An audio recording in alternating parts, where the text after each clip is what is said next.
Armed men appeared at two airports in Ukraine's largely pro-Russian Crimean Peninsula Friday, raising tensions in a country divided over the former opposition's ouster of pro-Russian President Viktor Yanukovych.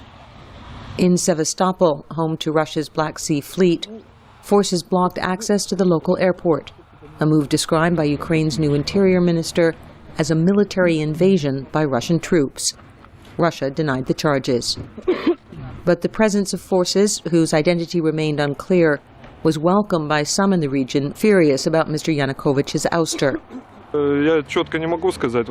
I'm not sure who they are, just armed people, but they helped us to establish security.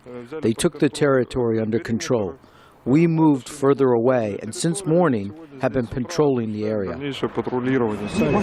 Much the same scene played out at the airport of Crimea's regional capital, Simferopol, which remained open despite the presence of unidentified patrols.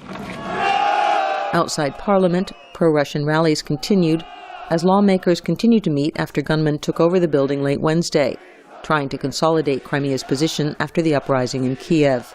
While possible Russian troop movement remained a topic of uncertainty, many of the protesters echoed Russia's view of the new Kiev government as brought to power by thugs and bandits.